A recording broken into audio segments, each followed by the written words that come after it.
একেবাৰে কম খৰচত CCTV Wi-Fi camera আপুনি আপোনাৰ ঘৰত লগাব পাৰে। এইটো মই অনলাইন অৰ্ডাৰ কৰি কিনি আনিছোঁ। একেবাৰে কম খৰচ 1800 টকা মাত্ৰ। এইটো বহুত ভাল কোম্পানী, ব্ৰেণ্ডেড হেভেলছ কোম্পানীৰ হয়। এই CCTV কেমেৰাটো আপোনালোকে কিনিলেও এই হেভেলছৰ নিচিনা ব্ৰেণ্ডেড কোম্পানীয়ে কিনিব, তেতিয়া সোনকালে বেয়া হোৱা চান্স নাথাকে। আৰু লগতে এইটো ৱায়াৰলেছ কেমেৰা, অকল ইয়াত পাৱাৰ ছাপ্লাইৰ কাৰণেহে ইয়াক কেবল লাগে, বাকী আপোনাৰ ৱায়াৰলেছ হয়। আপুনি যিকোনো মানে ভিডিঅ' ফুটেজ ইয়াত আপুনি অনলাইনত চাব পাৰিব আপোনাৰ মোবাইলত। পৃথিৱীৰ যিকোনো কোণাত থাকিলেও আপোনাৰ ঘৰত বা অফিচৰ যিকোনো এক্টিভিটিছ হৈ থাকিলে তাৰ আপুনি ভিডিঅ' ফুটেজ নিৰীক্ষণ কৰি থাকিব পাৰিব। আৰু লগতে এইটো ৱায়াৰলেছ কেমেৰা হোৱাৰ কাৰণে আপুনি ঘৰত ফিটিং কৰি লওঁ বুলিলে নিজেও কৰি ল'ব পাৰিব। এই CCTV কেমেৰাটো নৰ্মেল CCTV কেমেৰাতকৈ বহুগুণে কমটি খৰচত, কিয়নো নৰ্মেল CCTV কেমেৰা আপোনাৰ মিনিমাম 15,000 পৰা 30,000 মান ভিতৰত খৰচ হয়। আৰু লগতে তাত Wi-Fi কানেকশ্যনো নাথাকে, আৰু Wi-Fi কানেকশ্যনটো আপুনি এক্সট্ৰাকৈ ল'বলৈ হ'লে মিনিমাম তাত 2500 পৰা 30,000 মান টকা আপুনি খৰচ কৰিব লাগিব। এই CCTV কেমেৰাত নাইট ভিজনো আছে, তাৰ মানে ৰাতি যিমান আন্ধাৰ হ'লেও এই কেমেৰাটোত আপুনি কোনোবা আহিলেও ভালকৈ দেখা পাব। নেক্সট আপুনি ইয়াত 128 GB লৈকে মাইক্ৰ' SD মেমৰি কাৰ্ড লগাব পাৰিব, য'ত এই CCTV কেমেৰাৰ ৰেকৰ্ড হৈ থকা ভিডিঅ'বিলাক ৰেকৰ্ড হৈ থাকিব এই মেমৰি কাৰ্ডত। এই দুডাল হৈছে কেমেৰাৰ Wi-Fi এণ্টেনা। নেক্সট এই তিনিডাল হৈছে কেবল, এডাল হৈছে ইয়াৰ কাৰেণ্ট ছাপ্লাই দিব লাগিব, আৰু এডাল হৈছে ইয়াৰ ৰিছেট পুছ বুটন আছে ইয়াত এডালত, আৰু আনডাল হৈছে MTNL ইণ্টাৰনেট কানেকশ্যন কৰিবৰ কাৰণে। এতিয়া আহোঁ CCTV কেমেৰাৰ টেকনিকেল কথাখিনিলৈ। আপোনাৰ মোবাইলত কি কি ছেটিং কৰিব লাগিব। প্ৰথমতে আপুনি কি কৰিব, আপোনাৰ মোবাইলত প্লে ষ্ট'ৰৰ পৰা V380 Pro এপটো ইনষ্টল কৰি ল'ব। ইয়াৰ পিছত এপটো অ'পেন কৰিব আৰু I have read and agree click কৰিব, আৰু read and agree ক্লিক কৰিব, তাৰপিছত এণ্টাৰ কৰিব। ইয়াৰ পিছত লগইন আৰু ৰেজিষ্টাৰ আহিব। যদি আপুনি নতুনকৈ CCTV কেমেৰা লগাইছে তেতিয়াহ'লে আপুনি এপটো ৰেজিষ্টাৰ কৰি ল'ব। ইয়াত ৰেজিষ্টাৰ কৰিবলৈ আপুনি আপোনাৰ কাউণ্ট্ৰি চিলেক্ট কৰিব লাগিব প্ৰথমতে, লগতে ইমেইল অথবা ফোন নম্বৰ দি ইয়াত এণ্টাৰ কৰিব লাগিব। এণ্টাৰ কৰাৰ লগে লগে আপোনাৰ ৰেজিষ্টাৰত কি হ'ব, OTP আহিব SMS, অথবা আপোনালৈ কল আহিব OTP কাৰণে। ইয়াৰ পিছত লগইন হৈ যোৱাৰ লগে লগে আপোনাৰ এটা পাছৱৰ্ড ছেট কৰিব লাগিব। ইয়াৰ পিছতে V380 Pro এপটো খোল খাই যাব আপোনাৰ মোবাইলত। এতিয়া এই CCTV কেমেৰাটোত আপোনালোকে ইলেক্ট্ৰিচিটি পাৱাৰ ছাপ্লাই দি ল'ব। লগতে আপুনি 1 মিনিট ৱেইট কৰক। আপোনাৰ মোবাইলৰ লোকেশ্যনটো অন কৰি ল'ব। আপুনি কেমেৰা এড কৰিবৰ কাৰণে এই প্লাছ চিনত যাব, ইয়াত আহিব ডিভাইচ এড। ডিভাইচ এডত আপুনি ক্লিক কৰাৰ লগে লগে কি কৰিব লাগিব, আপোনাৰ স্কেনিং কৰিবলৈ আহিব। স্কেনিং আপুনি এই কেমেৰাটোৰ ইয়াত এটা QR কোড থাকিব, ইয়াত আপুনি স্কেন কৰি ল'ব লাগিব। স্কেনিং হৈ যোৱাৰ লগে লগে ছাকচেছফুলি হৈ যোৱাৰ লগে লগে আপোনাৰ ডিভাইচ হেজ বিন এডেড দেখুৱাব। আপোনাৰ মোবাইলত ডাটা কানেকশ্যনটো অফ কৰি ল'ব, আৰু লগতে Wi-Fi কানেকশ্যনটো অন কৰিব। Wi-Fiৰ ছেটিঙত গৈ আপোনালোকে চাৰ্চ বা ৰিফ্ৰেছ কৰি ল'ব এই কেমেৰাটোৰ লগত Wi-Fiৰ কানেকশ্যন কৰিবৰ কাৰণে। যদি MV71 দেখুওৱা যিটো দেখুৱাব সেইটোৱে হৈছে এই Wi-Fi CCTV কেমেৰাৰ। এতিয়া আপুনি এটা পাছৱৰ্ড ছেট কৰিব লাগিব। এই পাছৱৰ্ডটো হ'ব CCTV কেমেৰাৰ কাৰণে। এই CCTV কেমেৰাটোৰ আপোনাৰ বাহিৰে বেলেগে চাব নোৱাৰে ভিডিঅ' ফুটেজবিলাক। তেতিয়া আপোনাৰ মোবাইলৰ লগত এই CCTV কেমেৰাটোৰ Wi-Fi যেতিয়া কানেকশ্যন হৈ যাব, কানেকশ্যন হৈ যোৱাৰ লগে লগে আপোনাৰ অফলাইনত আপোনাৰ CCTV কেমেৰাৰ পৰা ভিডিঅ' ফুটেজ আহিবলৈ ধৰিব। আপুনি লগে লগে আপোনাৰ মোবাইলত কি হ'ব, ভিডিঅ' ফুটেজ চাব পাৰিব। এইটো কিন্তু অফলাইন মোডহে হ'ব দেই, এইটো কাৰণ আপোনাৰ Wi-Fiৰ লগত কানেক্টেড থাকিব।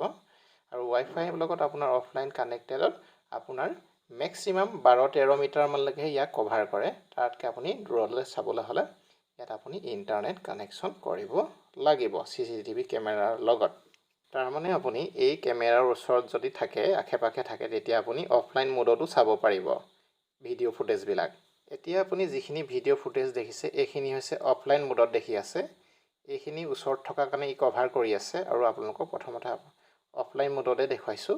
ইয়াৰ পিছত আমি অনলাইন মোড কেনেকৈ আমি দূৰৰ পৰা চাব পাৰিম সেইখিনি আপোনালোকক দেখুৱাম। তাৰ কাৰণে আপোনালোকে বেক কৰিব প্ৰথমে, আৰু এই 3 ডটত ক্লিক কৰিব তাৰপিছত এই সেটিংত গৈ ক্লিক কৰিব ইয়াত এই নেটৱৰ্কৰ MV718 ক্লিক কৰিব ইয়াত AP হটস্পট মোডত আছে তাৰ মানে অফলাইনত আছে এতিয়া অনলাইন মোড কৰিবলৈ Wi-Fi ষ্টেচন মোডত ক্লিক কৰিব প্লিজ সিলেক্ট Wi-Fi ক্লিক কৰিব লগতে এই CCTV কেমেৰাটোত ইন্টাৰনেট কানেকশ্যন কৰিবলৈ আপোনালোকে কোনো এটা মোবাইলত ডাটা কানেকশ্যন অন কৰিব লগতে হটস্পট কানেকশ্যন অন কৰিব অথবা ডংগলৰ পৰা ইয়াত আপোনালোকে ডাটা কানেকশ্যন দিব পাৰে মোৰ OnePlus 8 Proৰ মোবাইলৰ পৰা ইয়াত হটস্পট কানেকশ্যন কৰা হৈছে CCTV কেমেৰাৰ লগতে ইয়াত পাছৱৰ্ড এন্টাৰ কৰিব লাগিব যেতিয়া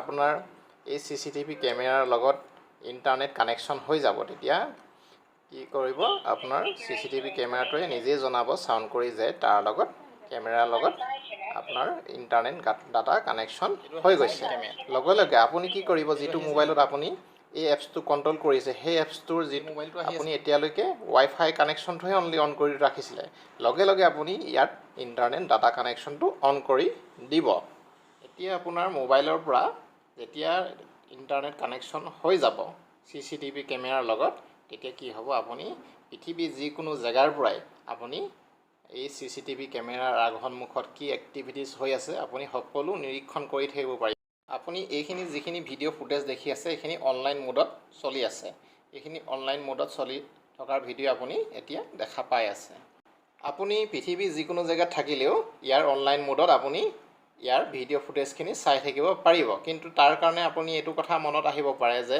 সদায় ইমানখিনি প্ৰসেস কৰিব লাগিব নেকি ইয়াৰ ভিডিও ফুটেজ চাবলৈ নালাগে একেবাৰে নালাগে আপুনি জাস্ট আপোনাৰ নেট ডাটা কানেকশ্যনটো অন কৰি ইয়াৰ যেটো এপছ আছে V380 যেটো এপছ আছে এই এপছটো আপুনি খুলিলে তাৰ ফুটেজ ভিডিও ফুটেজ চাব পাৰিব কিন্তু এটা কথা হেতু টাইমত খালি আপোনাৰ যেটো CCTV কেমেৰা থাকিব সেই CCTV কেমেৰাটোৰ পাৱাৰ সাপ্লাই পাই থাকিব লাগিব তাৰমানে ইলেক্ট্ৰিসিটি পাৱাৰ সাপ্লাই থাকিব লাগিব আৰু লগতে internet connection internet data connection তাৰ ওচৰতে আপোনালোকে দি থব CCTV কেমেৰাৰ ওচৰতে যাতে হি তাৰ ডাটা কানেকশ্যন লৈ আপোনাক ভিডিও ফুটেজখিনি আপুনি যতেই থাকে তালৈ যাতে আপোনাৰ তাৰ পৰা চাই থাকিব পাৰে আৰু এটা কথা আপোনালোকে মন দিব এই CCTV কেমেৰাটো পাৰিলে আপোনালোকে ইনভাৰ্টাৰ লগত কানেকশ্যন কৰি দিব তেতিয়া কি হ'ব ইনভাৰ্টাৰ লগত কানেকশ্যন কৰি দিলে ACB পাৱাৰ সাপ্লাই গলেও ই ইনভাৰ্টাৰ পৰা তাৰ বেকআপ পাই থাকিব এতিয়া আপোনাৰ ঘৰত 24 ঘণ্টাই CCTV কেমেৰাৰ নিৰীক্ষণত থাকিব এই CCTV কেমেৰাৰ লোড মাত্ৰ 5 ওয়াটৰ হয় এটা সৰু CFL লাইটৰ সমান ইলেক্ট্ৰিসিটি কনজাম্পশন হয় গতিকে ইনভাৰ্টাৰ পৰা কানেকশ্যন দিলেও ইনভাৰ্টাৰটো কোনো ধৰণৰ ক্ষতি নহয় এই কেমেৰাত automatic left right up down হয় কোনোবা যদি আহে হেফালে কেমেৰাটো অটোমেটিক ঘূৰি যায় যদিহে আপুনি ইয়াত অটোমেটিক যেটো rotate অপশনটো থাকে হেতু আপুনি খালি অন কৰি থব লাগিব তেতিয়া কি হয় কোনোবা যদি আহে হেফালে এই কেমেৰাটো ঘূৰি পানি হেই মানুহজনক বা কোনোবা যদি আহে তেখেতক ফলো কৰি থাকে কেমেৰাটোৱে আৰু কি হয় এই CCTV কেমেৰাত নিজৰ লাইট আছে লাইট এনেকুৱা ধৰণৰ আপুনি যদি অটোমেটিক লাইটিং পজিশনত ৰাখে তেতিয়া কি হ'ব কোনোবা যদি আহে তেতিয়া ই অটোমেটিক লাইট জ্বলি যাব এই কেমেৰাৰ পৰা আৰু যদিহে ইনে কোনো নাহে বা ইনে কোনো এক্টিভিটি চলি নাথাকে তেতিয়া হলে লাইট ই অফ হৈ থাকিব আৰু যদি কোনোবা আহে আহা যোৱা কৰি থাকে তেতিয়া ই অটোমেটিক লাইট জ্বলি যাব যদি ই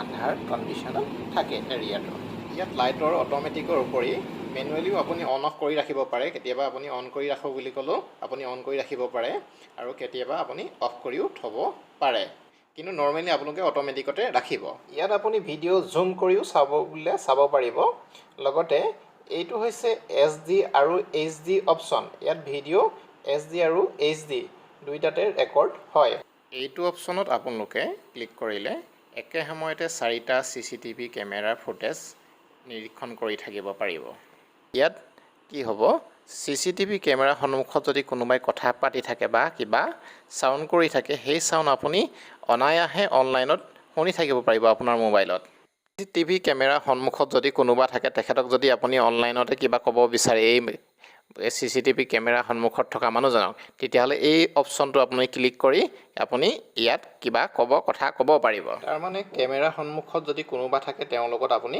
কথাও পাতিব পাৰিব এইটো অপশ্যন ক্লিক কৰি আপুনি স্নেপশ্বট ল'ব পাৰিব। স্নেপশ্বট মানে হৈছে স্ক্ৰীনশ্বট আপুনি ল'ব পাৰিব। লগতে এই অপশ্যনটো ক্লিক কৰি কি হয়, আপোনাৰ মোবাইলতে আপুনি ভিডিঅ' ৰেকৰ্ডিং কৰিব পাৰিব। ভিডিঅ' ৰেকৰ্ডিং আপুনি য'তে নাথাকক লাগিলে তাৰ পৰাই আপুনি ভিডিঅ' ৰেকৰ্ড কৰি থাকিব পাৰিব আপোনাৰ মোবাইলত। লগতে এইটো হৈছে আপোনাৰ এলাৰ্ম পজিশ্যন। নেক্সট আপুনি ইয়াত কেমেৰাটো মেনুৱেলিও আপুনি যিফালে বিচাৰে ইয়াক মুভিং কৰি থাকিব পাৰিব। এই অপশ্যনটো ইয়াত 4টা আপোনাৰ অপশ্যন আছে, আপ ডাউন লেফ্ট ৰাইট। ইয়াত আপুনি 360 ডিগ্ৰী আপোনাৰ যিফালেকে লাগে আপুনি মেনুৱেলিও ইয়াক মুভ কৰি থাকিব পাৰিব। ইয়াত লগতে অট'মেটিকটো আছেই, অট'মেটিকটো ই যিফালে আপোনাৰ এক্টিভিটিছ দেখে সেইফালে সি ফ'ল' কৰি থাকে বা মুভ কৰি থাকে তাৰ ফটোখিনি বা ভিডিঅ'খিনি ৰেকৰ্ড কৰিবৰ কাৰণে। ইয়াত আপুনি আন্ধাৰত ৰেকৰ্ড হৈ থকা দেখিছে। সোঁফালে CCTV কেমেৰাৰ আৰু বাওঁফালে মোবাইল কেমেৰা কৰি থকা হৈছে। ইয়াত মোবাইলৰ কেমেৰাত সম্পূৰ্ণ আন্ধাৰ হৈ গৈছে যেতিয়া লাইট অফ কৰি আন্ধাৰ কৰি দিছোঁ। কিন্তু এই CCTV কেমেৰাত চাওক কিমান স্পষ্টকৈ ভিডিঅ'ৰ ফুটেজবিলাক ধৰিব পাৰে সম্পূৰ্ণ আন্ধাৰতো ৰাতি। CCTV কেমেৰাত আপোনালোকে ভিডিঅ' ৰেকৰ্ড কৰিবৰ কাৰণে কি কৰিব লাগিব, এই 3 ডটত ক্লিক কৰিব। 3 ডটত ক্লিক কৰাৰ পিছত ইয়াত ছেটিংছত ক্লিক কৰিব। তাৰপিছত ইয়াত যিটো ৰেকৰ্ডিং ছেটিং থাকিব তাত ক্লিক কৰিব লাগিব। তাৰপিছত ইয়াত যিটো কণ্টিনিউৱাছ ৰেকৰ্ডিং বুলি থাকিব তাত অন কৰি ৰাখিব লাগিব। এই একেটা পেজতে আপোনালোকে আৰু এটা কথা জানি লওক, ইয়াত তললৈ আপোনালোকে স্ক্ৰল কৰিব। ইয়াত তললৈ স্ক্ৰল কৰিলে ইয়াত দেখিব SD কাৰ্ড ফৰ্মেট। তাৰমানে আপোনালোকে এই SD কাৰ্ডত ৰেকৰ্ড হোৱা ভিডিঅ'বিলাক এই অপশ্যনৰ দ্বাৰাই আপোনালোকে ডিলিট কৰিব পাৰিব। আপোনালোকে মেমৰি কাৰ্ডত ৰেকৰ্ড হোৱা ভিডিঅ'বিলাক চাবলৈ হ'লে এই ভিডিঅ' স্ক্ৰীণত আহিব লাগিব। ইয়াত যিটো ৰিপ্লে বুলি অপশ্যন থাকিব ইয়াত ক্লিক কৰিলে আপোনালোকে ইয়াত SD মাইক্ৰ' কাৰ্ড বুলি ওলাব। এই SD মাইক্ৰ' কাৰ্ডত অ'পেন কৰিলে মেমৰি কাৰ্ডত ৰেকৰ্ড হোৱা ভিডিঅ' ফুটেজ আপোনালোকে চাব পাৰিব। এই CCTV কেমেৰাটোৰ এইখিনি হৈছে মূল কথা। এতিয়া দেখিলেনে আপোনালোকে ইমান কমটি খৰচত ইমান এডভান্স টেকন'লজি থকা আপোনালোকে এই CCTV কেমেৰাটো আপুনি ঘৰত লগাওক আৰু একেবাৰে কম খৰচত আপোনাৰ যিখিনি CCTV প্ৰটেকশ্যন কাৰণে লগোৱা হয় সেইখিনি আপোনালোকে সুবিধা লওক।